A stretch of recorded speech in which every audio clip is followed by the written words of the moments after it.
하나님 말씀 보시겠습니다. 하나님 말씀은 골로새서 2장 8절입니다. 하나님 말씀은 골로새서 2장 8절 말씀, 신약성경 제 성경으로는 326페이지입니다. 신약성경 326페이지 골로새서 2장 8절 말씀 찾으셨으면 제가 봉독하겠습니다. 누가 철학과 헛된 속임수로 너희를 사로잡을까 주의하라. 이것은 사람의 전통과 세상의 초등학문을 따름이요 그리스도를 따름이 아니니라. 아멘. 이 시간은 충돌하는 세계관 두 번째 시간입니다. 오늘도 어김없이 좀 류현무 교수님 이 먼 거리 찾아오셨고요. 또 우리들에게 또 귀한 또 가르침을 주시고자 하십니다. 우리가 정말 반가운 마음으로 우리 환영해 주시기 바랍니다. 류현무 교수님.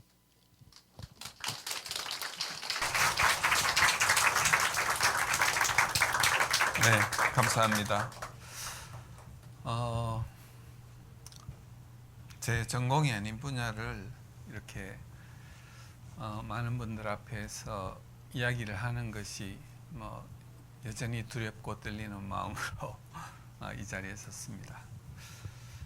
그래서 그렇지만은 이제 어쨌든 제가 이 부분에 대해서 먼저 알았기 때문에 이것을 여러분들에게 전하는 게 저의 의무라고 하나님이 이제 말씀하셨기 때문에 떨리는 마음으로도 이제 이 자리에 설 수밖에 없는 그런 이제 형편이 되었습니다. 그래서 오늘 말씀드릴 부분은 철학이라는 것인데, 이 기독교 철학, 이슬람 철학, 이 6가지 철학을 비교하는 그런 내용이 될 것 같습니다. 철학이란 무엇인가? 여러분은 철학을 무엇이라고 이야기를 합니까? 그래서 철학은 사실은 이제 오랜 역사를 가진 학문 그 자체, 뭔가를 안다는 것 그 자체, 그 과정을 우리가 이제 철학이라고 이야기를 하고 있어요. 그래서 보면 이 필로소피아라는 것은 이제 지식을 사랑하는 것, 알아가는 것을 사랑하는 것을 이제 필로소피아라고 이야기를 합니다. 그래서 우리가 일상생활에서 실용하는 지식이 아닌 인간 자신과 그것을 둘러싼 세계를 관조하는 이런 것을 다 포함하고, 그 다음에는 어떤 가치에 대한 것, 그러니까 세계관, 인생관, 가치관, 혹은 미와 추에 대한 자기의 관점, 이런 것들을 다 포함하는 것이 이 철학이 그런 걸 다 포함합니다. 그래서 다음에 이야기할 윤리학이라면은 선과 악의 기준은 어디서 오고 우리가 무엇을 선이라고 하고 무엇을 악이라고 하는가 하는 것은 그냥 요즘 포스트 모던의 시대에는 그 기준이 아예 없습니다. 그렇지만 성경에는 분명히 무엇이 선이냐, 선한 선생님이요 하고 예수님께 누가 와서 이야기를 했을 때 누가 나를 선하다고 하느냐, 선하신 분은 오로지 하나님밖에 없다고 이야기를 하십니다. 선의 기준이 오로지 하나님, 변치 않는 어떤 기준이 있는 것, 그게 흔들림이 없는 것이 되는 거죠. 그런데 요즘 세상에는 그 기준이 없어져 버렸어요. 기준이 없어져 버린다는 것이 얼마나 무서운 것인지를 이해를 해야 됩니다. 그래서 거기 아름다운 미학이라는 것은 아름다움은 무엇이고 추한 것은 무엇인가, 이런 것들에 대한 이야기를 하는 것들이죠. 그래서 이게 철학인데, 이 책에서는 철학의 요소들 중에 이런 것들을 다룹니다. 인식론, 이걸 이제 에피스테몰로지라고도 하는데, 지식이 어디서 오는가, 지식의 본질은 어디서 오는가 하는 것을 이제 다루는 것이 인식론이고, 그 다음에 형이상학이라는 게 있습니다. 형이상학은 이 메타피직스라고 이야기를 하는데, 이건 이 책이 이제 아리스토텔레스가 많은 글을 남겼는데 그 아리스토텔레스의 유고를 이렇게 쭉 정리하다가 책을 정리하는데 그 아리스토텔레스의 책 중에서 자연학문, 아리스토텔레스도 이제 자연과학에 대한 글들을 많이 쓴 것이 있기 때문에 그 다음에 이 제1철학, 세상의 근본은 무엇이며 이런 거에 다루는 것들을 그 제1철학의 바로 뒷장에 놨다 그래요. 그래서 메타라는 것이 뒤라는 뜻이고 피지카 하는 게 이제 자연학인데, 그러니까 메타피직스라는 것은 자연학의 뒤에 놓여 있는 그 책이라는 뜻으로 메타피직스라는 뜻이 됐는데, 그게 다루는 부분이 결국 철학의 아주 중요한 부분인 기원론, 그다음에 뭐 이런 것들을 이제 다루고 있어요. 그래서 형이상학이라고 우리가 일반적으로 이야기하는 것들은 이제 형이상학, 형이학, 동양에 와서는 그렇게 또 쓰여지기도 하는데, 원래는 이제 아리스토텔레스의 구분에 따라 가지고 나타난 겁니다. 그다음에는 존재론. 존재론은 이 기원론과도 이제 좀 관계가 있는데, 이게 어떻게 나오게 됐는가, 그리고 어떻게 존재하게 됐는가 하는 것을 근본적으로 규정하는 것이고, 그 속에 이 형이학, 상학 속에 이런 존재론이나 우주론이 포함이 됩니다. 우주가 어떻게 생겼고, 그 다음에 우리는 우주의 그 속에 어떻게 존재하는가 하는 우리와 우주와의 관계, 뭐 이런 것들을 다루는 것이 이제 우주입니다. 우주론입니다. 그 다음에는 심신 문제. 이 철학에서는 우리 마음이라는 것 혹은 정신이라는 것과 우리의 육체의 관계에 대한 것을 계속 따져봅니다. 그래서 육체와 마음, 의식, 영혼과의 관계를 다루는 것이 심신 문제에 해당이 됩니다. 그래서 이 오늘 다룰 6개의 그 세계관 속에서 인식론, 과학과의 관계, 형이상학, 심신문제, 그리고 초자연에 대한 태도, 이게 이제 전체를 조망하는 내용이 되겠습니다. 그걸 보면 인식론이라는 것은 우리는 어떻게 해서 알게 되느냐 하는 거예요. 우리의 지식이 어디에서부터 오는 것인가, 그걸 따지는 것이 이제 인식론인데, 기독교에서는 하나님으로부터 온다고 이야기를 하죠. 우리의 지식은 하나님으로부터 온다. 그리고 성경 말씀으로부터 그 지식이 우리에게 온다 하는 것을 이야기를 합니다. 이슬람도 이와 유사한데, 이슬람은 이 알라와 코란으로부터 온다 그러는데, 거기에서는 또 그리스 철학이 거기에 포함되어 있어 가지고 조금 묘하게 뒤섞여 있는 부분이 있어요.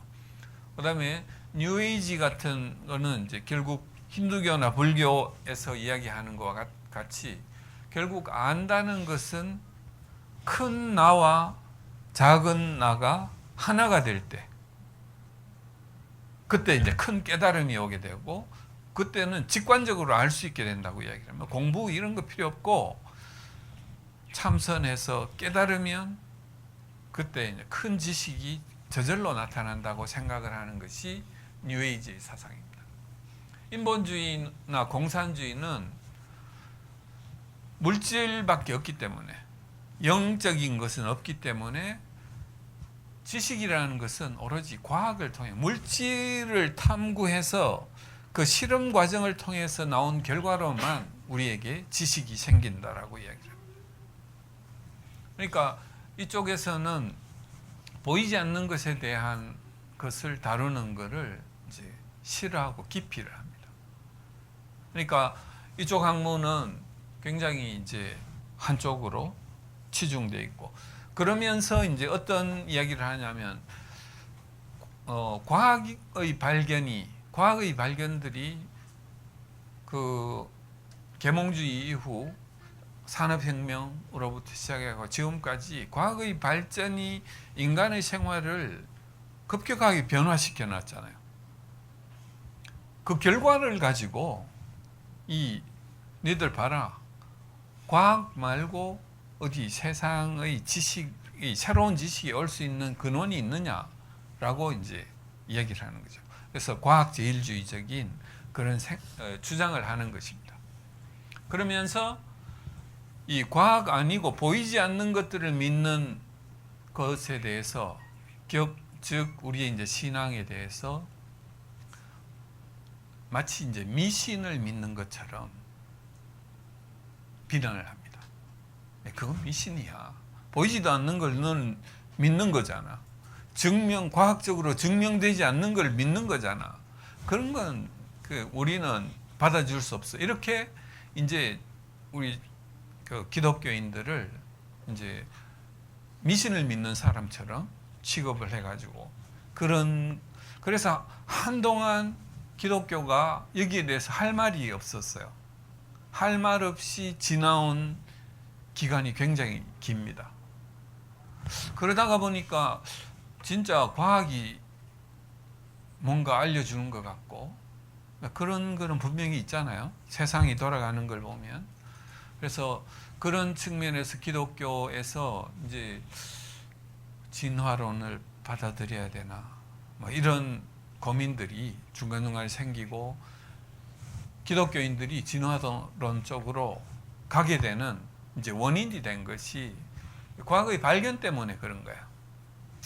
그리고 이 포스트 모던은 이 지식, 진리 이런 것 보편적인 진리가 없다는 사람들이기 때문에 내가 여기서 이 자리에서 진리라고 생각하는 것은 다른 사람이 인정하지 않아도 나에겐 진리고 여기서 진리라고 이야기하는 것은 이쪽에서 아무리 반대를 해도 이 사람들끼리는 진리예요.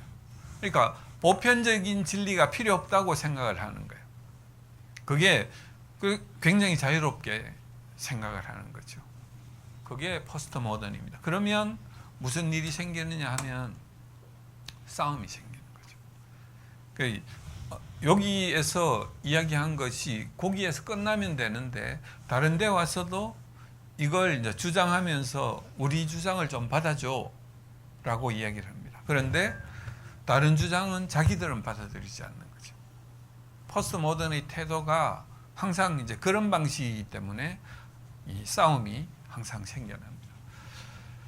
과학과의 관계, 기독교의 과학의 발견에 참여한 초기 특히 비약적인 과학의 발견은 기독교인들이 이루어냈습니다.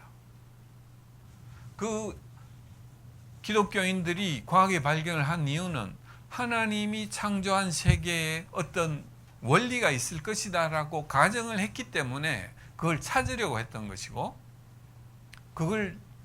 그렇게 해서 그 원리들이 발견된 거예요. 그래서 하나님의 질서를 탐구하는 것이 과학이라고 기독교에서는 이야기를 합니다. 이슬람에서도 이와 유사한 그걸 가지고 있어요. 뉴에이지에서는 과학이라는 것이 우리의 경험을 늘리는 데는 도움이 되지만 큰 깨달음을 얻는 데는 즉 큰 나와 내가 작은 나인 내가 접속하는 데는 이 도움이 안 된다는 거예요. 쓸데없는 것이라는 거예요. 큰 깨달음을 얻기 위해서는 큰 나와 하나가 돼야 되는데 과학이라는 이런 중간에 있는 이런 것들을 자꾸 집어넣으면 다른 걸 넣을수록 그 깨달음을 얻기가 힘들어진다고 생각하는 거예요. 그게 이제 뉴에이지적인 생각입니다. 직관적인 인식 능력의 방해 요소가 된다고 오히려 이제 생각을 하는 거죠. 인본주의는 이 자연주의, 유물론에 근거를 하고 공산주의도 변증법적 유물론, 그래서 진화론, 이성이 원래 없다가 쭉 진화되면서 중간에 이성이 생겼고 그렇게 해서 우리가 지식을 가지게 됐다. 이것도 이제 진화의 이야기를 하고 있습니다. 그다음에 포스트 모던은 진리라는 것은 언어로 구축된 상대적인 문화다.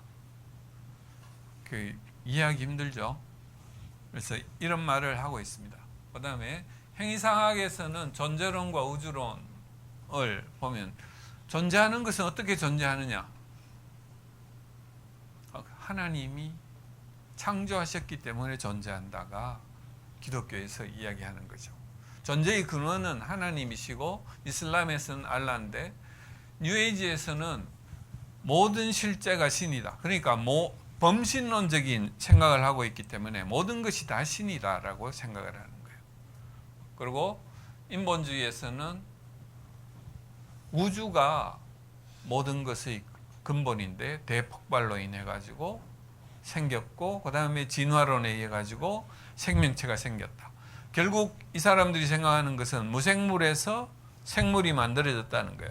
지난번에서 이야기한 것처럼 이 테이블이 얼마 있다가 보면 벌떡 일어나 가지고 나하고 대화할 수 있다고 믿는 것입니다. 진화론이라는 것이. 공산주의도 마찬가지고 공산주의는 신이 없어야 된다고. 인본주의와 공산주의는 우선 전제가 신이 필요 없다. 신을 없애야 된다. 없애기 위해서 필요한 논리가 무엇인가?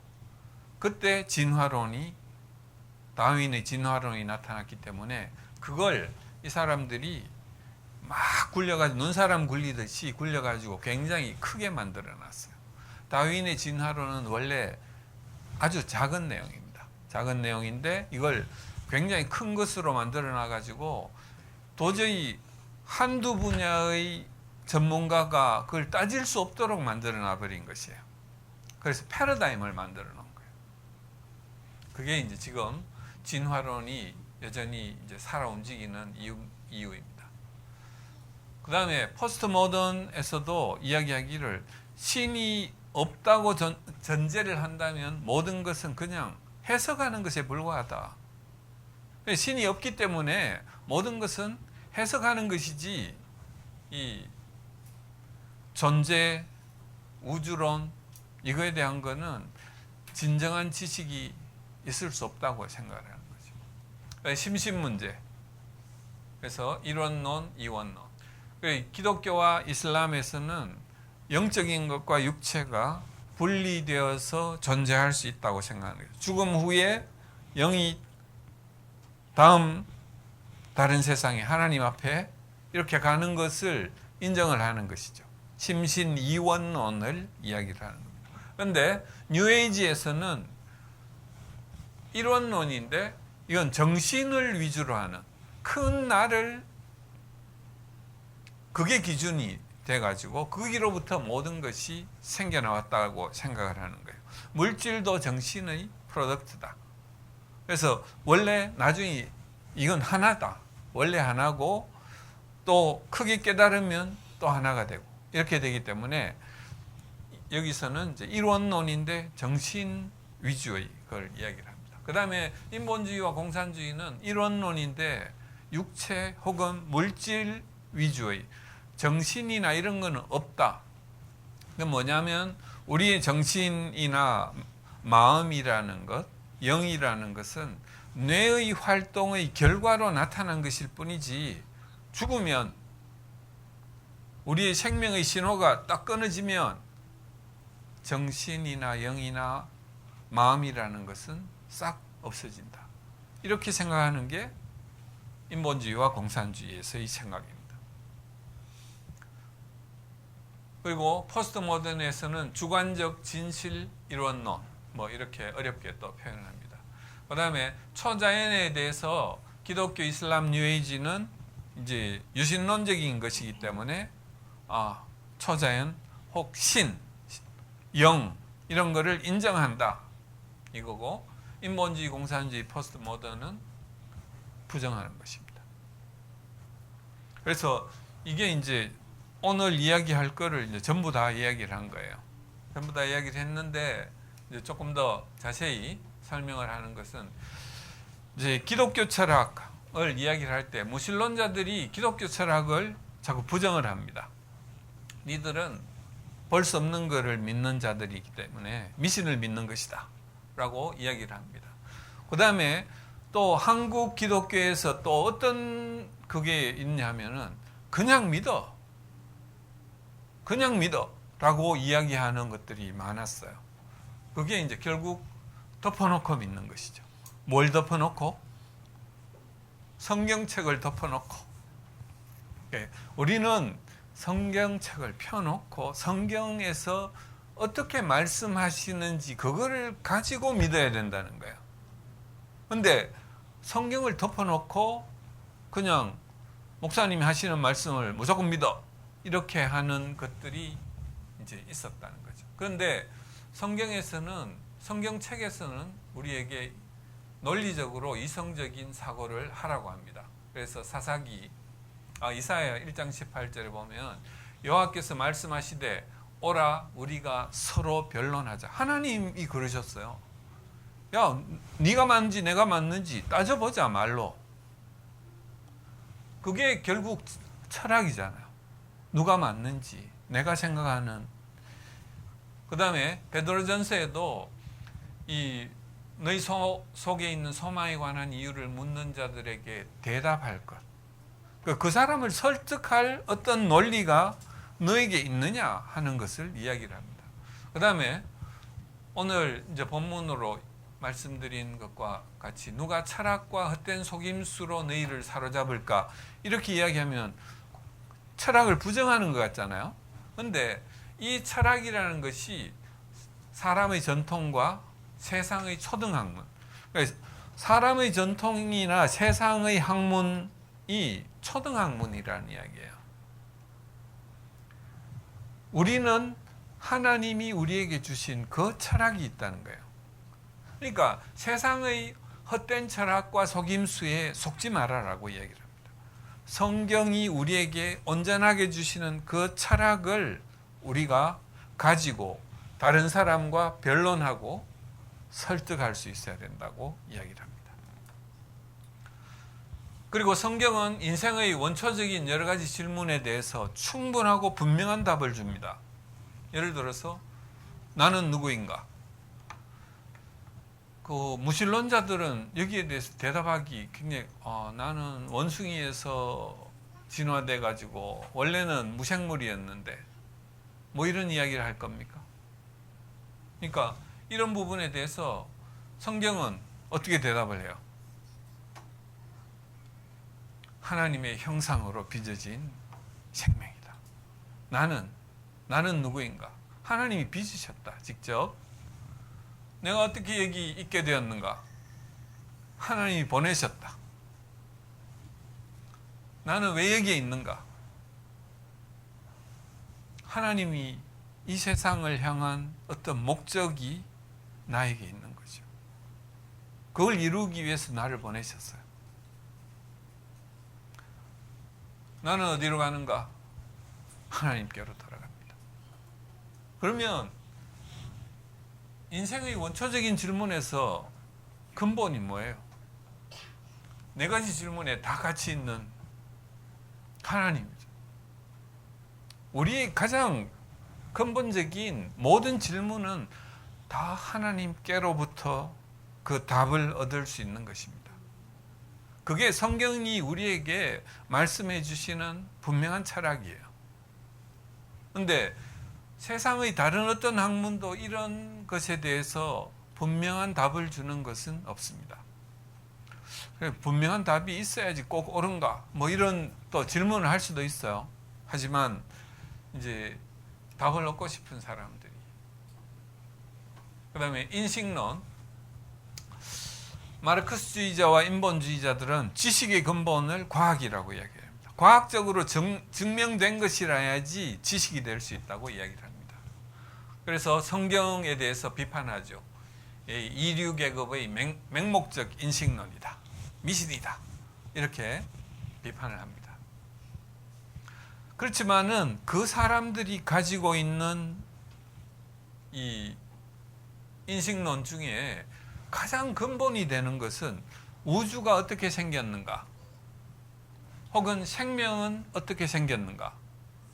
이런 거에 대해서 이 사람들이 기본으로 가지고 있는 전제가 뭐냐 하면 그 사람들도 이제 믿음이거든요.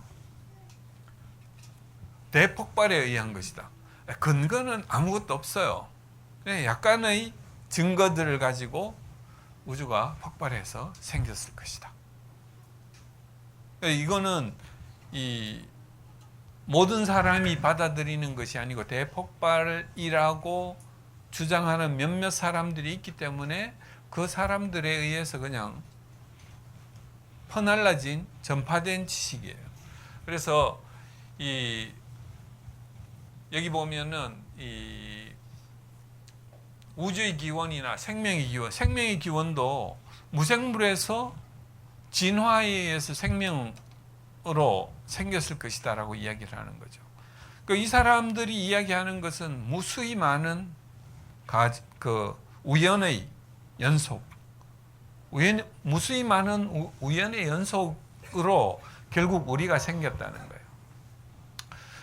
그런 우연에 의해 가지고 모든 것이 생겼다면 이렇게 질서 있는 세상과 질서 있는 생명체들이 만들어지지 못했을 것이라고 저는 생각을 합니다.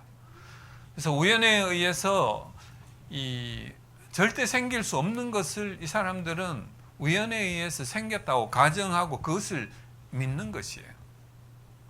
그래서 이 부분이 이 사람들이 주장하는 이제 것도 형이상학적인 믿음인 거예요. 그냥 과학으로 증명될 수 없는 것들을 그냥 이 사람들 그냥 받아들이는 거예요. 여기 보면은 네이하르트라는 사람이 모든 안다는 것은 믿음을 필요로 한다.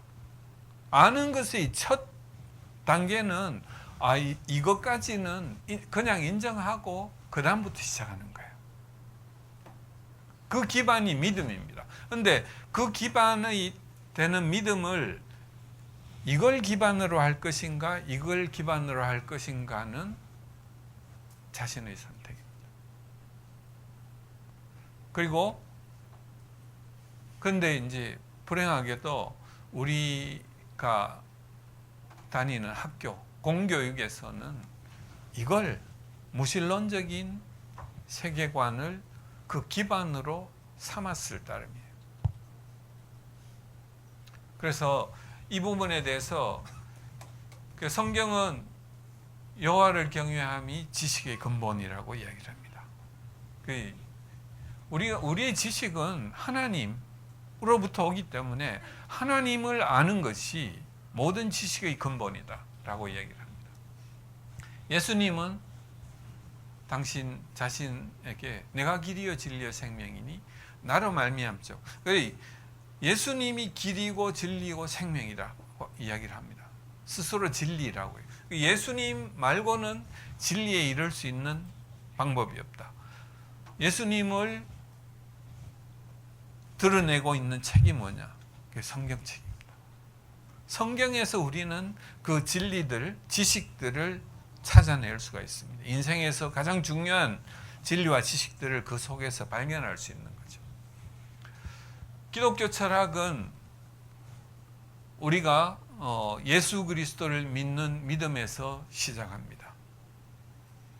그 예수 그리스도를 믿는 믿음에서 시작하는 그것과 아무것도 없는 곳에서 대폭발에 의해서 이 우주가 생겼고 무생물에서 생물이 생겼다는 것을 믿는 믿음과 어느 것이 더 논리적인 믿음인가 하는 것을 우리가 이제 두 개를 비교할 때 그 부분을 이제 선택할 수 있어요. 그 부분이 우리가 비교할 수 있는 부분이 되는 것입니다. 기독교는 다른 철학보다 더 큰 믿음을 요구하지 않습니다. 예수님이 정말 이 세상에 오셨어?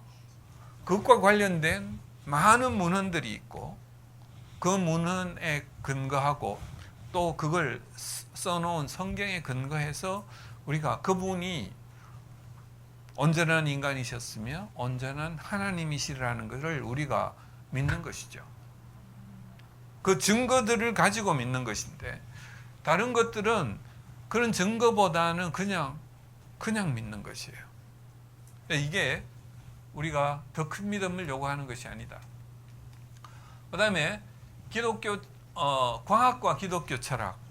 기독교는 과학에 반대된다고 자꾸 이제 과학하는 사람들이 공격을 합니다. 그러나 그게 이제 중세 로마 가톨릭이 학문을 통제하는 그런 부분에서 생겼던 것이고, 실제 근대 과학의 발견은 이 기독교인들에 의해서 진행되어 왔습니다. 코페르니쿠스, 그 다음에 갈릴레이, 케플러, 전부 교황청의 핍박을 받았지만 이분들이 진정한 신앙인이었다는 것이 그분들 글 속에 나와 있어요. 그리고 케플러, 뉴턴까지는 우주론에 대해서 가장 바탕을 마련한 사람들이 전부 이제 크리스찬인들인 거예요. 왜 이 사람들이 이런 걸 했을까? 우연의 연속으로 생성된 우주와 생명을 가정하면은 어떤 원리를 찾을 수 없어요. 그런데 하나님이 창조하셨기 때문에 그 속에는 분명한 어떤 창조의 원리가 있을 것이라고 가정을 하고 찾았기 때문에 발견할 수 있었던 거예요. 파스테르도 크리스찬이었어요. 파스테르는 무생물에서 생물이 생기는 를 주장하는 거를 싹 입을 다물게 한 실험을 해가지고 나중에 이제 생물학 할 때 여러분들에게 보여드리겠는데, 파스테르는 이제 자연 발생설, 생명이 그냥 무생물에서 저절로 절대 생길 수 없다라고 이야기한 그 실험을 통해 가지고 이걸 발견한 거예요. C.S. 루이스 이야기하기를 과학에서 우리는 시의 주석을 볼 수 있을 뿐이다. 기독교에서 우리는 그 시 자체를 기독교에서 우리가 발견할 수 있다고 이야기를 합니다. 그 다음에 스티븐 스와츠라는 사람은 신이 존재한다는 것을 이제 증명할 수 있는 네 가지 과학적인 발견을 이야기를 하는데, 연력학 제2법칙. 연력학 제2법칙이라는 것은 시간이 흐르면 물질이 점점 작은 물질로 분해되는 것, 또 에너지가 쓸 수 있는 에너지였던 것이 쓸 수 없는 에너지로 흩어져 버리는 것, 이런 식으로 변해간다고 이야기하는 것이 연력학 제2법칙입니다. 그런데 저절로 그렇게 진화론은 그거에 완전히 반대로 가는 거예요.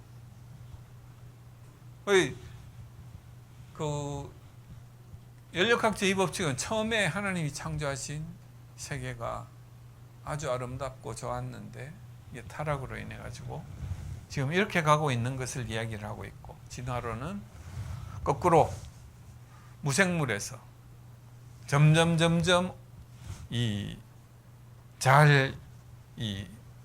자기들끼리 잘 조합돼 가지고 훨씬 더 좋은 모양으로 변해가고 있다고 지금 진화론은 이야기를 하고 있습니다. 생물에서 이 생명이 자연 발생 불가능하다는 것, 그 다음에 유전정보의 DNA 속에 모든 생명의 정보들이 들어있다는 것, 이것도 이제 다음에 제가 이제 생물학 할 때 잘 설명을 드리겠습니다. 그 다음에 인류 원리라는 게 있는데, 이것은 이제 지구뿐 아니라 우주의 모든 행성들이 생명체를 수용하기에 좋도록 이제 아주 미세 조정돼 있다. 어떤 상수가 조금이라도 변하면 우리가 지구에서 절대 살 수 없는 그런 아주 잘 조정된 상태 속에 우리가 지금 살고 있다는 거예요. 이게 조금이라도 바뀌면 우리는 살아남을 수 없는 그런 환경이라는 것을 얘기를 합니다. 그 다음에 형이상학적 우주론. 그래서 형이상학은 이제 궁극적인 실제, 그래 진짜가 뭐냐? 진짜 존재하는 건 뭐냐? 기독교에서는 리얼리티라 그러죠. 진짜, 현실. 거의 내가 존재하는 것보다 하나님이 존재하는 게 더 진짜다고 생각하는 것이 기독교입니다. 기독교의 관점은 하나님께서 모든 존재와 실제의 최종적인 근원이라고 이야기를 합니다. 기독교의 형이상학적인 설명은 요한복음 1장 1절부터 4절에 나와 있어요. 그러니까 우리가 어디서부터 왔는가, 어떻게 존재하게 됐는가 하는 거죠. 태초에 말씀이 계시니라. 이 말씀이 하나님과 함께 계셨으니 이 말씀은 곧 하나님이시라. 이 말씀이 이제 예수님이시죠. 그가 태초에 하나님과 함께 계셨고 만물이 그로 말미암아 지은 바 되었으되, 우주가 예수님에 의해 가지고 그 말씀에 의해서 만들어졌고 지은 것이 하나도 그가 없이 된 것은 없느니라. 모든 것을 창조하신 분이라는 거죠. 그 안에 생명이 있었으니 이 생명은 사람들의 빛이라. 그래서 이 존재론적인 우주론을 설명하는 가장 중요한 구절이 이제 요한복음의 이 말씀들이에요. 그래서 우주의 놀라운 질서와 순리를 하나님이 의도를 가지고 창조하셨다 해가지고 이 창조론 이야기를 하니까 사람들이 막 비판을 하니까 인텔리전트 디자인이라고 이 창조론 하시던 분들이 모양을 좀 바꿔가지고 또 설명을 하고 있어요. 요즘은 인텔리전트 지적 설계 이렇게 하면은 이게 하나님이 창조하신 그 창조자의 그 지적인 어떤 설계가 이 속에 들어있다고 생각을 하는 것, 그게 이제 창조론인 거죠.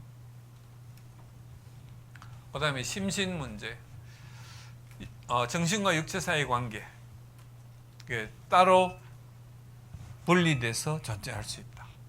정신은 뇌가 아니다. 정신과 뇌 사이에 정확한 관련성이 존재하지 않는다라고 이제 과학 학자들은 이야기를 합니다. 뇌는 물질 세계 속에 있고 정신은 경험 속에 있다. 그래서 이 정신과 뇌를 하나로 그냥 이야기하려는, 거의 자꾸 이제 뇌과학을 하는 사람들은 뇌에서의 어떤 신호 전달이 어떤 단백질이 어떤 세포에 많이 모여 있는 것이 결국 기억이고 그 기억이 또 뭉쳐가지고 조합돼가지고 정신과 마음을 만들고 이렇게 설명을 하는데 도저히 설명할 수 없는 걸 그냥 그럴듯하게 그 근본을 기반을 뭐로 하느냐는 거죠. 무신론적인 진화론을 근거에 놓고 이걸 설명하려고 하니까 그 설명이 나오는 거예요. 창조론적인 어떤 하나님이 창조하신 그걸 그 원리가 거기에 있을 거야라는 근거를 두고 하면은 해석이 달라질 수도 있어요. 그래서 그런 부분들을 이제 우리가 잘 생각해야 됩니다. 기독교 철학은 세계관을, 분명한 세계관을 가지고 있습니다. 그리고 그 세계관을 따를 때 의미 있고 목적이 있는 삶을 우리가 살 수 있습니다. 그리고 이 믿음은 일관성과 합리적, 진실한 세계관을 형성하게 되고 여타 세속주의에 흔들리지 않을 수 있습니다. 그래서 이 워렌 C. 영이라는 분은 기독교 철학자나 신학자, 우리 목회자들은 그 시대에 충돌하는 세계관에 익숙해야 한다고 이야기를 합니다. 시대의 이념을 이해해서 그 도전에 마주할 수 있어야 되기 때문에 그렇고, 그런데 주변의 세계가 계속 바뀌기 때문에 이 작업은 한 번 하면 끝이 나는 게 아닙니다. 평생 동안 변화하는 그 충돌하는 다른 세계관들에 대응한 작업을 계속적으로 해 나가야 될 수밖에 없습니다. 그래서 그 과업에 이제 헌신해야 된다라고 이야기를 합니다. 이슬람은 이 근본적으로 바탕이 유대 기독교와 공유하는 부분이 성경의 많은 부분을 자기들 나름대로 해석은 했지만 이 코란 속에 그걸 같이 가지고 있어서 뿌리를 공유를 하고 있고 초자연과 기적을 인정하는 부분에서 기독교와 많이 닮아 있습니다. 이슬람 철학에는 그리스 로마의 철학이 많이 유입되어 있어요. 그래서 이슬람의 전통 신앙과 불일치되는 것인데 그리스의 철학이 이 속에 들어가 가지고 이 자기 신앙을 이해하고 변화하고 연장하는 수단으로 사용이 됐는데, 이게 어떤 경우에는 물질적 세계의 영원성, 육체의 부활 이런 것들을 이제 부인하고 이런 것들 이슬람교의 기본 가르침과 어긋나는 것들이 이제 꽤 있습니다. 그 다음에 이슬람에서 이제 신이 존재한다는 걸 증명하는 이제 철학적 이제 논증이 있어요. 이걸 칼람 우주론적인 증명이라고 얘기합니다. 칼람 코스몰로지컬 아규먼트라고 이야기하는데, 신의 존재에 대해서 이제 귀납법적으로 이제 주장하는 거예요. 시작되는 모든 것은 기원이 있다. 뭔가 시작된 것이라면은 시작이 있다는 거죠. 처음. 우주는 영원하지 않기 때문에 그 시작이 있다. 원천이 있다. 이 원천은 자기들이 이제 이야기하기는 알라다. 이렇게 이야기를 합니다. 그래서 이 존재하는 모든 것은 원인을 가지고 있는데 그 우주는 존재하기 시작했다. 그렇기 때문에 우주는 그 우주를 만들게 한 어떤 원인을 가지고 있다. 그 원인은 무엇인가? 그 원인은 공간을 가지고 있지도 않고 시간을 가지고 있지도 않고 물질도 아니고, 그 다음에 다른 것에 의해서 만들어지지도 않고 굉장히 큰 힘을 가지고 있다. 그러니까 우주의 근원은 알라일 수밖에 없다. 이렇게 신일 수밖에 없다고 이야기를 합니다. 그래서 신이 존재한다고 믿는 것이 리즈너블하다, 이성적이다. 이게 이제 칼람 우주론적인 이제 증명이에요. 신이 존재한다는 걸 증명하는 거. 이걸 이제 기독교에서도 이걸 같이 받아들여 가지고 하나님이 존재하는 것을 이제 증명하는 걸로 이걸 사용하는 분도 있습니다. 그 이슬람도 이제 초자연을 인정하는 거죠. 자연적 세계 밖의 존재를 인정한다. 천사와 지니의 존재를 인정한다. 참된 모슬렘은 알라의 천사를 믿는다. 뭐 이렇게 이야기를 합니다. 그래서 우리가 뭔가를 인식하는 것은 알게 되는 것은 모조리 그냥 감각에 의해서만 이루어지지는 않는다는 거죠. 우리가 느끼는 것으로만, 그러니까 자연을 통해서 느끼는 것으로만 알 수 있는 게 아니다. 느끼지 않고도, 감각을 통하지 않고도 알 수 있는 게 있다. 이게 이슬람의 초자연주의적 이제 인식론입니다. 사후의 삶과 부활과 기적을 믿습니다. 그리고 코란에서는 모세 예수 그리스도의 기적을 인정합니다. 그 속에서 초자연의 존재를 인정하는데, 단지 이제 이 사람들이 문제가 되는 것은 성경 속의 어떤 부분을 자기들에게 유리하게 해석해 가지고 기독교의 인식론과 이제 괴리를 가지게 됩니다. 기독교와 이슬람은 대립하는가? 기적적인 사건의 가능성을 인정하고 기적에 수반되는 내용들을 인정하는데 그게 조금 다르게 해석하는 경우가 있다는 거죠. 이 사람들은 코란이 한 번도 뺏기지 않은 상태의 원래의 상태를 그대로 유지하고 있는 것이 자기들에게 있기 때문에 코란만이 유일한 오류가 없는 책이다 라고 이야기를 합니다. 성경은 니들 많이 뺏겼었잖아. 다른 나라 말로 많이 번역하고 그래가지고 오류가 상당히 많이 생길 수 있어. 이렇게 이야기를 합니다. 그 다음에 성경은 성경 속에서 그 신구약 속에서 무함마드의 도래를 예견하는, 그러니까 예수님이 오실 것을 이제 구약 성경에서 예언했던 것처럼 구약과 신약에서 무함마드가 나타날 것을 예언했다고 이야기를 합니다. 그렇게 드는 이제 것들이 이제 신명기, 시편, 이사야, 하박국, 요한복음 속에서 이 사람들이 찾아가지고 요게 무함마드가 나타날 거라고 예언한 것이다라고 이야기한 건데, 이제 거기에 대해서 이제 기독교와 아주 다른 그걸 가지는 거죠. 그래서 이 기독교인은 예수 그리스도에서 모든 것이 완성된다고 이야기를 하는데, 무슬림들은 율법의 선포가 없어서 예언이 성취가 안 되었다고 주장합니다. 그래서 신명기 18장 15절 18절에서 그들의 형제 가운데라고 이야기하면은 이스라엘 사람 말고 그 이스라엘 사람의 형제, 그게 뭐냐면은 무슬림들을 이야기하는 거예요. 그래서 이스라엘이 아닌 자 가운데 다음에 나타날 선지자가 있다고 이야기를 합니다. 그리고 요한복음 14장 16절에서 이제 보혜사라고 표현된, 그래서 우리는 이제 성령이 오실 것을 이야기를 하는데, 이 사람들은 무슬림은 파라클레이토스를 페리클리토스라고 이제 이야기를 해가지고 이게 이제 무함마드다라고 이야기를 합니다.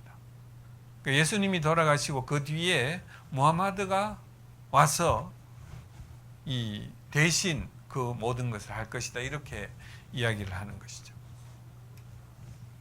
그래서 이슬람은 굉장히 이제 기독교와 유사한 이제 유실론적인 생각을 가지고 있고 기반을 가지고 있지만, 그 뒤에 따라 나오는 이제 무슬림 무함마드와 연관된 그리고 그것을 해석하는 방식에서 굉장히 좀 차이를 많이 나타내요. 그러나 다른 모든 세계관과 비교할 때 기독교와 가장 닮은 것이 이슬람입니다. 뉴에이지는 이 낭만주의 시인들이 이제 시작을 해가지고 처음에는 기독교의 어떤 영적인 부분에서 시작을 했던 것 같아요. 그러다가 뉴에이지 운동이 급격히 확산되게 이제 1960년 히피족 이렇게 나타났을 때 이제 영화 배우나 가수, 그리고 동양에서 간 이제 스님이나 힌두교의 어떤 이런 분들이 이 하는 말들을 통해 가지고 새로운 깨달음이다, 이렇게 이 사람들이 이제 인정을 한 거죠. 그래서 아주 급격히 확산되고, 그게 이제 또 마약을 하거나 이런 것들과 그게 이제 깨달음을 얻는데 도움이 된다면 그것도 괜찮다라고 이야기를 했어요. 이래가지고 이제 힌두교는 마돈나, 엘라니스 모리셋, 선불교는 타이거 우즈나 리차드 기어 이런 사람들이, 사이언톨로지 톰 크루즈나 존 트라볼타 이런 사람들이 이런 거에 이제 굉장히 심취해 있는 사람들이 있습니다. 그래서 이 사람들은 실제라는 게 아까 이야기했듯이 리얼리티, 진짜가 뭔가 하는 거죠. 진짜가 뭔가. 이 사람들은 영적인 거라고 이야기를 합니다. 왜냐하면 큰 나, 그러니까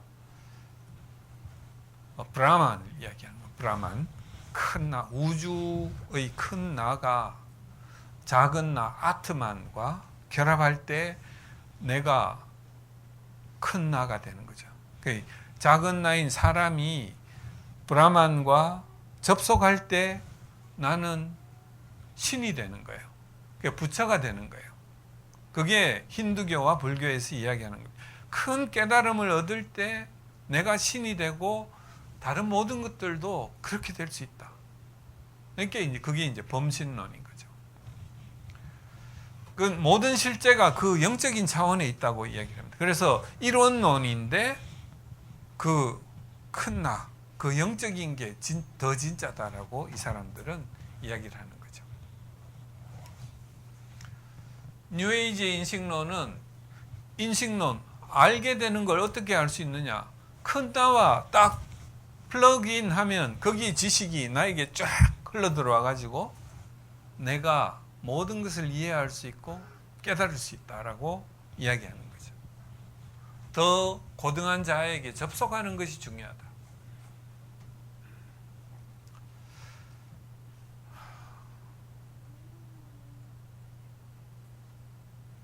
그래서 여기에서는 그 절대적인 신이라는 큰 나의 신이 뭐라고 규정되어 있지 않아요. 그렇기 때문에 그 진리가 자기가 플러그인 됐을 때 깨달은 게 무엇이든지 간에 그게 그 신인 거예요. 그러니까 사람마다 다 다를 수 있어요. 그런 특성을 가집니다. 뉴에이지 전제론, 궁극적인 실제는 무엇인가? 신이 핵심이다.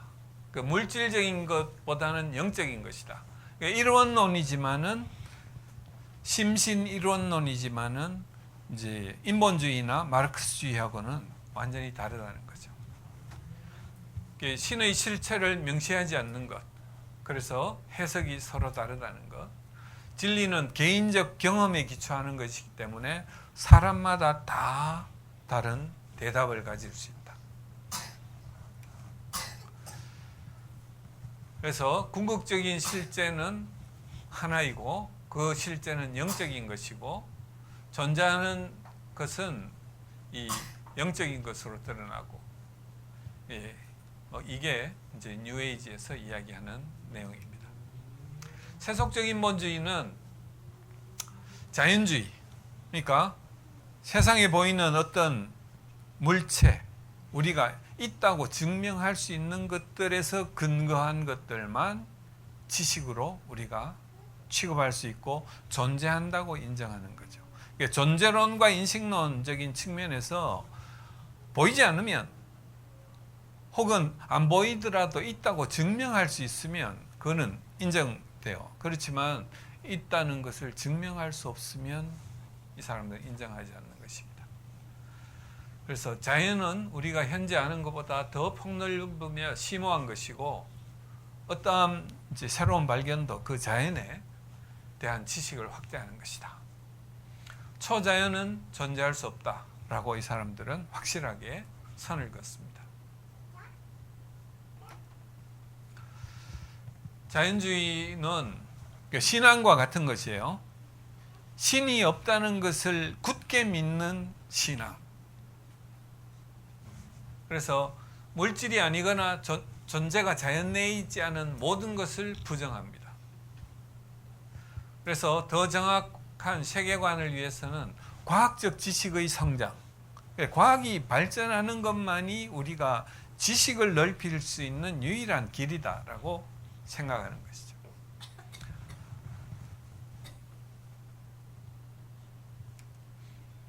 그 다음에 형이상학과 우주론. 그래서 이제 우주론적인 측면에서 볼 때 영원한 물질이 여기에 진화의 과정을 거쳐서 자발적인 생명이 태어나고 인간 정신이 형성되었다. 그러니까 이 인본주의자들은 사람에게만 정신이 있다고 이야기를 해요. 그런데 그게 진화의 과정에 생겼다라고 이야기를 합니다.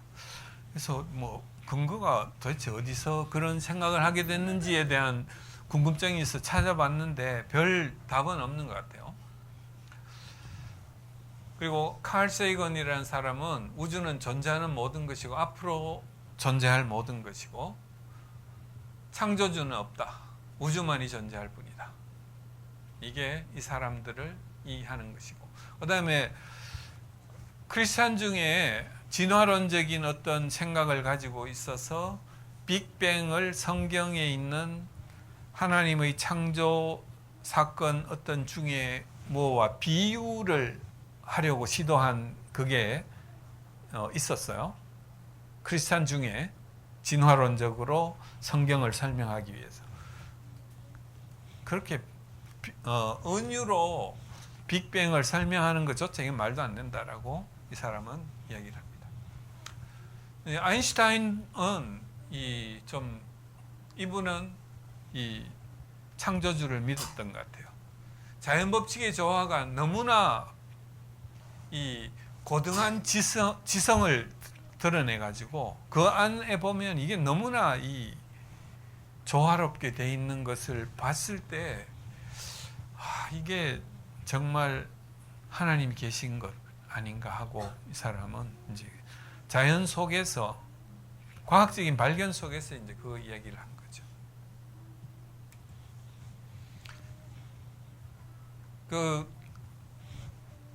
이제 인본주의 인식론은 알은 어디에서 오느냐? 과학을 통해서밖에 올 수 없다라고 이야기하는 것이 이제 인본주의 인식론입니다. 그리고 형이상학으로는 존재하는 것, 물리적 우주가 존재하는 것의 모두이다.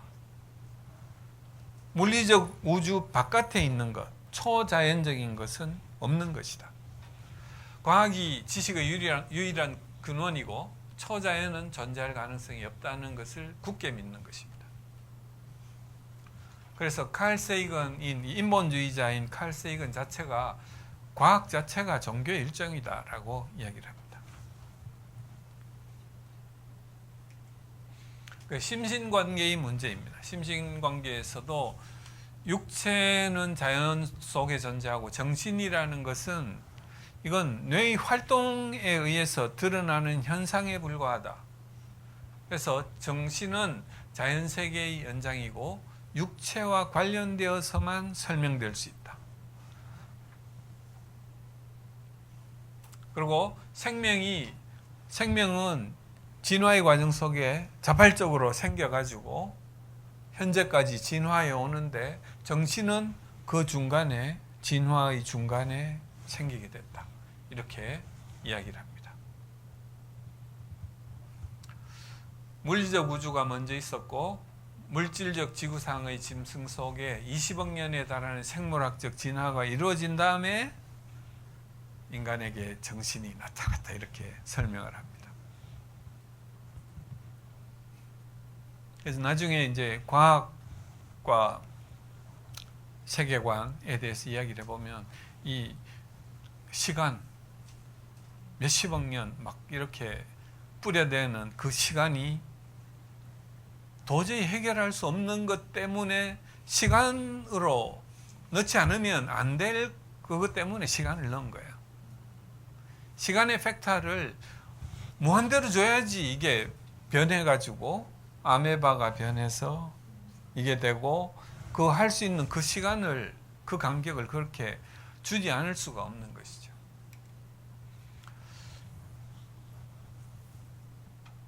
그래서 인간의 불멸성에 대해서 이제 부정을 했습니다. 인간이 영적인 부분이 지속적으로 살아남아서 어떻게 되는 것은 그건 있을 수 없다. 우리가 생명의 신호가 바이탈 사인이 심장이 뛰는 사인, 호흡의 사인 이게 싹 사라지면 정신, 마음, 영 이런 것도 같이 깨끗하게 없어진다.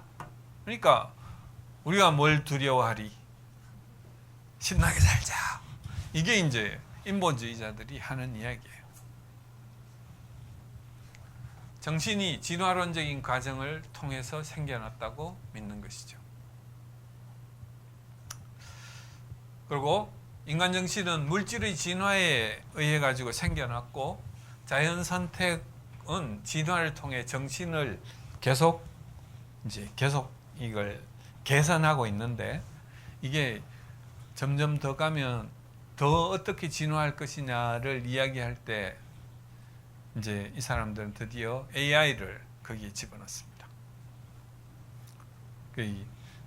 인공지능 컴퓨터로 쫙 이렇게 해서 인간보다 더 고등한 지능, 모든 것을 알 수 있는 지능. 그래서 결국은 전지전능하신 하나님을 이제 컴퓨터가 하나님이 되는 거죠.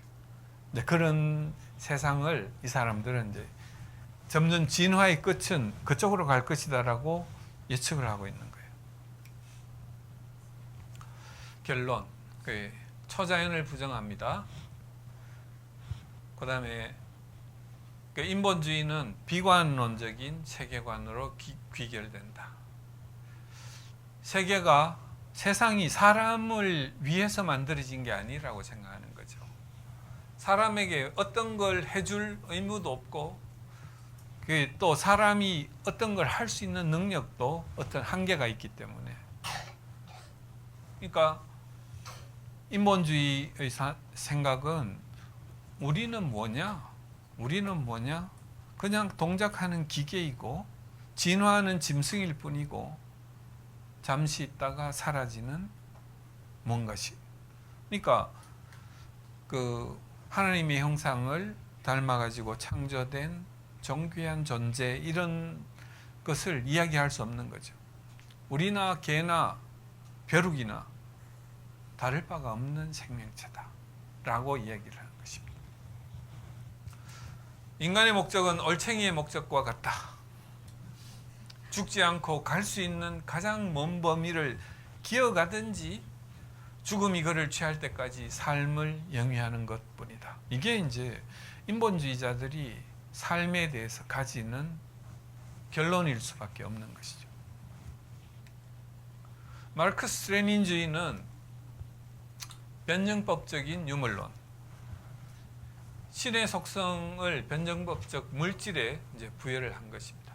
그 물질은 제1의 자연이고 감각이나 생각, 의식은 특정 방식으로 구성된 물질을 인식하고 그걸 우리가 느끼는 그 산물이다. 그래서 가장 기본은 물질이다.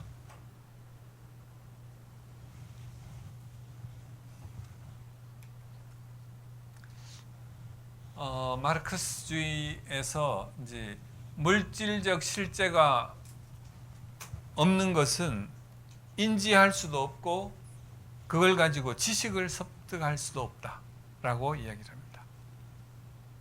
그래서 초자연은 없는 것이다. 그리고 마르크스주의는 하나님이 존재하면은 안 되는 주의예요. 그렇기 때문에 하나님을 없애기 위해서 가장 열심히 노력한 그 세계관이 마르크스 레닌주의입니다. 그래서 진화론의 아주 중요한 부분들을 공산주의 세계에서, 공산주의 소련에서 소련 과학원이 그걸 중심으로 해가지고 발달을 시켰어요. 그래서 이걸 인본주의 세계와 토스를 하면서 서로 발전시켜가지고 하나의 큰 패러다임을 만들게 된 거죠.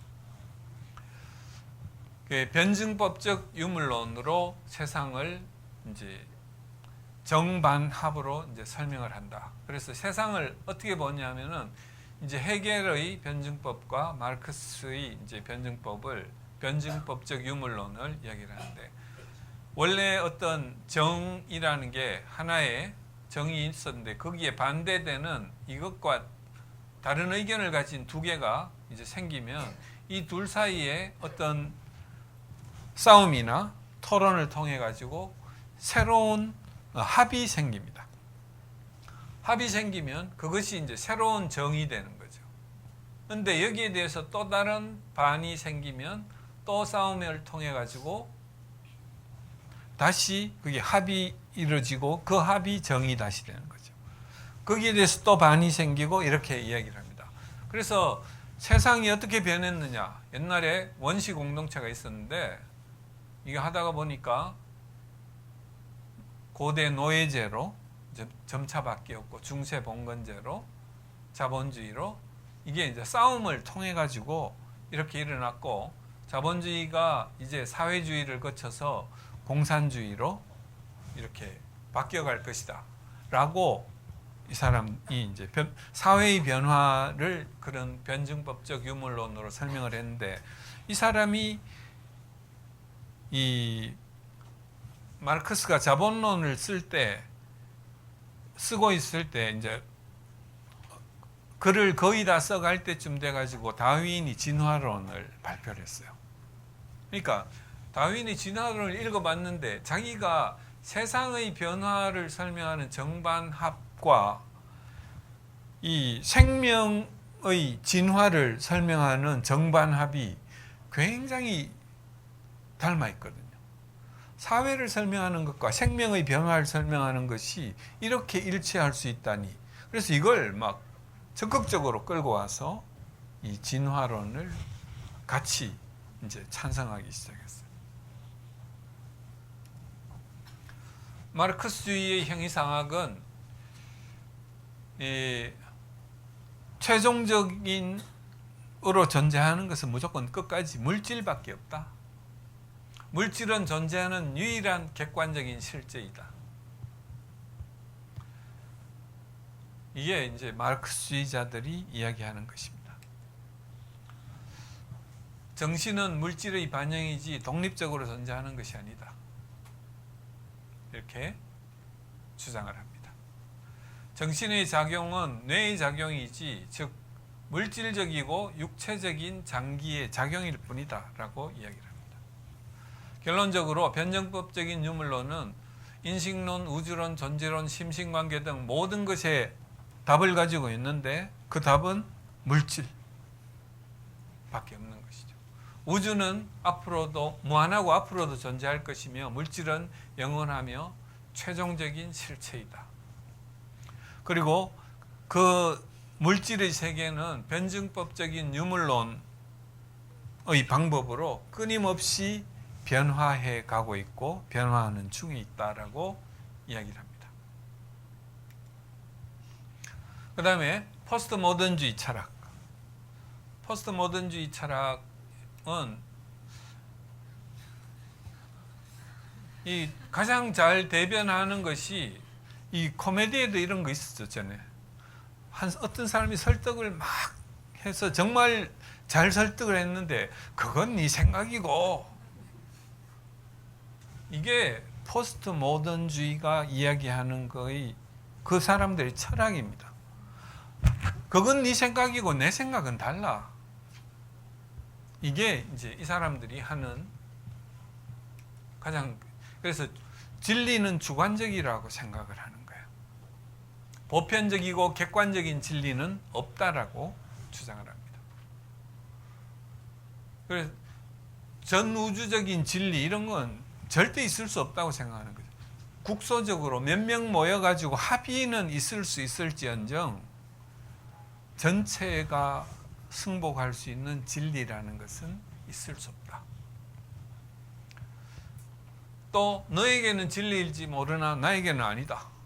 이게 또 그러니까 내가 아니라고 할 때 너는 그거 그냥 인정해줘. 이게 그 관용, 나에게 관용을 베풀어. 이게 그런데 자기는 내가 이야기를 하면은 관용하지 않아요. 그게 이제 포스트 모던이, 그건 네 생각이고 내 생각은 이거야. 내 생각을 좀 관용해줘. 그걸 안 하는 거죠. 자기는 하지 않으면서 다른 사람에게는 그걸 요구를 하는 것이 이 포스트 모던의 특징입니다. 포스트 모던은 메타 내러티브가 없다. 큰 이야기가 있을 수 없는 거죠. 이 동네에서 여기끼리 요 건에 대해서만 우리 뭐 서로 합의가 되지. 근데 다른 데 가면 또 다르기 때문에 전체를 일관하는 어떤 이야기는 있을 수가 없게 되는 것입니다. 그래서 자기 포스트 모던주의자들은 자기들은 세계관이 아니다. 왜냐하면 일관된 어떤 것이 없기 때문에, 큰 스토리가 없기 때문에. 큰 스토리는 우리는 우리 마음대로다. 이게 이제 큰 스토리죠. 그리고 이 사람들은 언어의 표현을 굉장히 중요시합니다. 그리고 그걸 잘 사용해요. 그 좋은 단어들을 자기들의 뜻으로 만들어 가지고, 예를 들어 인권, 요즘 인권을 막 주장하는 사람들이 포스트 모던적인 생각을 가지고 그 인권을 자기의 마음대로 해석을 합니다. 그러니까 이런 부분들을 우리가 이제 잘 보고, 저 사람이 어떤 생각으로 저걸 하고 있구나 하는 것을 우리가 분별할 수 있어야 되는 것이죠. 그래서 이 사람들이 주로 하는 것이 이제 해체주의입니다. 그건 네 생각이고 나는 이렇게 생각해를 하기 위해서 어떤 사람이 쓴 글을 해체해 가지고 적당하게 자기가 다시 조합을 해서 자기의 생각을 거기에 얹습니다. 이 책은 이런 의도로 쓴 거야 라고 이야기하면 저자의 뜻은 상관없이 책을 읽은 사람의 독자의 뜻이 거기에 자기 주장이 될 수 있게 되는 거죠. 이게 아까 이야기했던 이 롤랑 바르트라는 사람이 작가의 죽음, 작가가 저술의 근원이 아니고 독자가 중요하다. 독자는 읽은 사람이 의미를 창출해내면 작가가 어떤 의도로 그걸 썼던 간에 독자가 그걸 자기의 해석으로 이야기를 하면 그게 맞다라고 이야기를 하는 게 이 롤랑 바르트라는 이 사람이 주장하는 내용입니다. 각 작가는 고유한 문화적 배경의 산물이기 때문에 그 문화적 배경에서 벗어나게 되면 그 작가가 썼던 그 내용은 달라질 수 있다는 것이죠. 그래서 성경이 쓰여졌던 그 시대의 문화에서 벗어나 지금으로 오면 이건 우리가 다시 해체해가지고 우리가 우리의 것으로 독자가 다시 재조합해서 해석할 수 있다. 이것이 해체주의라는 것입니다. 그래서 그건 당신의 해석일 뿐이고 내 해석은 이거야. 이렇게 이야기를 하는 거죠. 반실제론과 실제의 구축. 반실제론이란 진리란 인간 생각 혹은 언어에 의해서 주관적으로 구축된 것이, 진리라는 것이 언어에 의해서 각 개인에게 주관적으로 구축된 것이기 때문에 진짜 세상이라는 것은 사실은 없는 것이다. 이해가 돼요? 이해하세요? 이 사람들이 생각이니까. 그러니까 진리란 사람의 말들로 구축된 것이기 때문에, 그리고 언어에 의해서 또 각 사람이 자기 언어로 구축된 것이기 때문에 진정한 진리라는 것은 없고, 우리가 세상을 이야기하는 어떤 것들도 언어에 의해서 구축된 것이기 때문에 진짜 세상이라는 건 없다는 그 이야기입니다. 그 다음에 다음에 이 그림을 보면은 이것은 파이프가 아니다 라는 제목이 이렇게 붙어 있어요. 이 파이프 그림을 그려놓고 이것은 파이프가 아니다 라고 한 이유는 무엇일까요? 그래서 미셸 푸코가 이 그림을 이제 설명을 했는데, 이것은 파이프가 아니라 파이프의 대상일 뿐이다. 이게 파이프가 아니고 파이프 그림이다 라고 할 수도 있고, 이것은 파이프가 아니라 이것은 파이프다. 여기 있죠.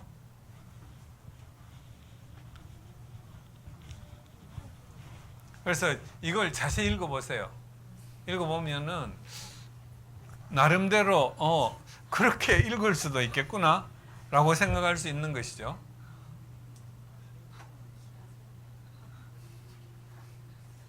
그래, 파이프가 아니다라는 문장은 파이프가 아니다라는 거죠. 문장이지 파이프는 아니라는 거예요. 궤변론자죠.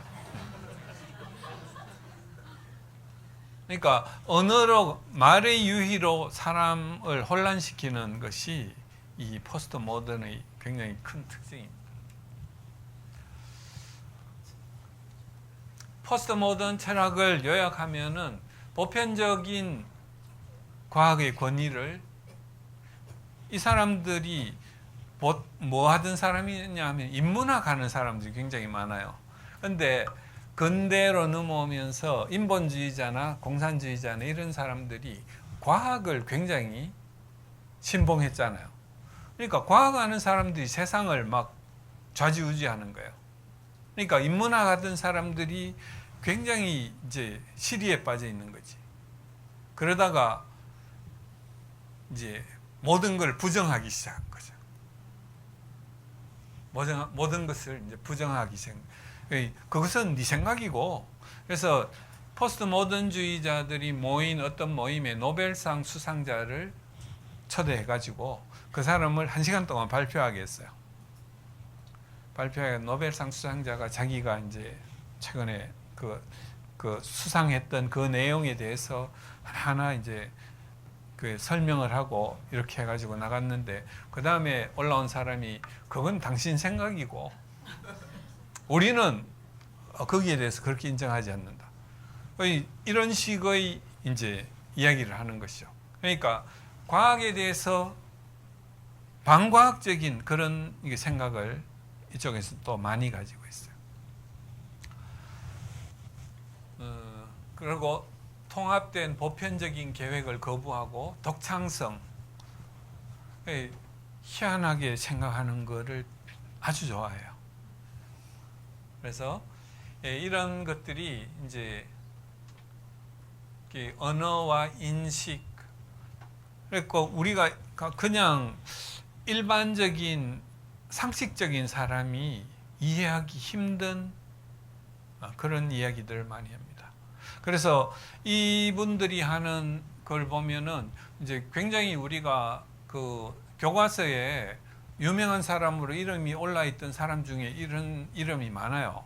미셸 푸코나 뭐 이런 사람들 그 포스트 모던주의자들이 있는데 실제로 이 사람들이 한 이야기들을 들어보면 뭐 이런 말 해서 될지 모르겠지만 쓰레기입니다.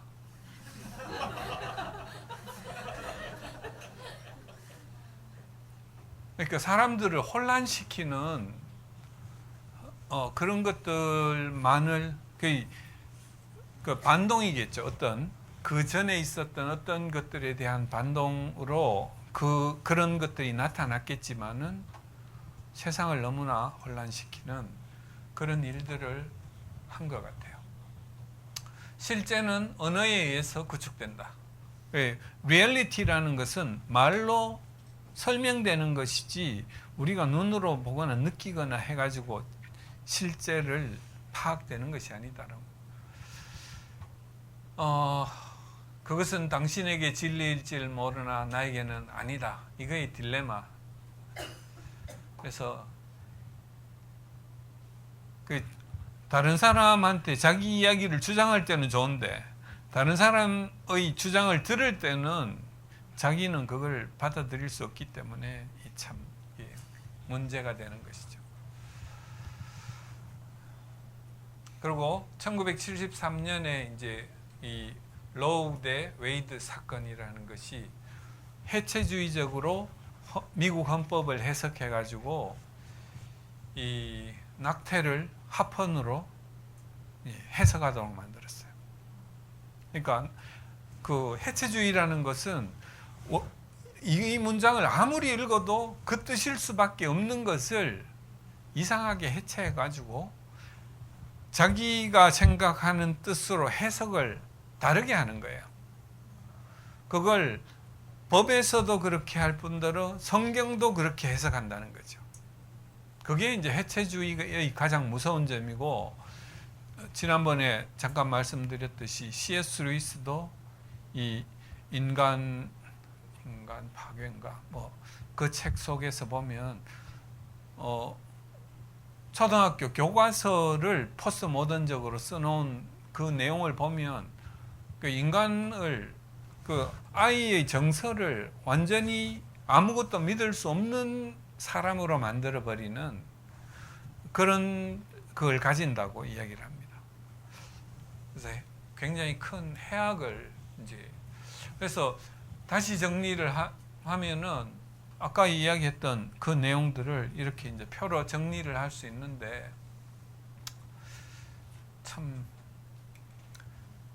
그래서 이제 우리가 이 비교를 하고 난 다음에 결국은 어떤 세계관이 더 세상을 잘 설명하는가에 대한 거를 비교를 해봐야 되는 거죠. 그 다음에 어떤 세계관이 더 논리적인가,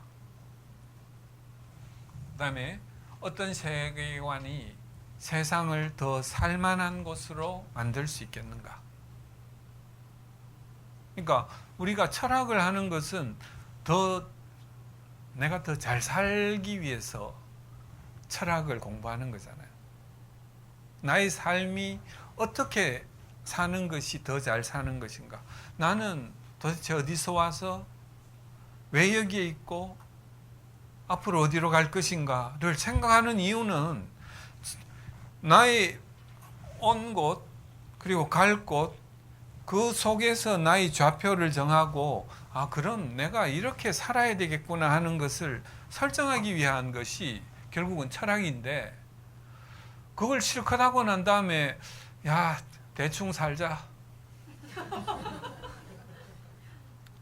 그냥 이대로 뭐 세상 뭐 별거 있냐 그냥 이렇게 살다 죽자 죽으면 아무것도 없는데 가는 곳이 아무것도 없는 것이기 때문에 그 생각을 할 수 있는 거예요. 결국은 철학을 하는 이유에서 그거와 어긋나는 어떤 그 현세적인 지금 있는 것을 내 마음대로 살기 위한 것이 되지 않는가. 그러니까 무신론적인 생각과 이제 그런 것들이 이제 그 속에 지금 내 마음대로 하고 싶은 것이 가장 주된 이유로 나타나는 거예요. 그래서 비교하면서 여러분들이 이게 지금 나한테 유리한 걸 찾지 말고 결국 궁극적인 질문, 나는 어디서 와서 지금 왜 여기 있고 어디로 가는가에 대한 질문을 하는 것이 철학이라면 그게 결국은 그 방향 속에서 나의 현재의 이걸 어떻게 방향을 잡아야 될 것인가 하는 그게 나올 것으로 생각이 됩니다.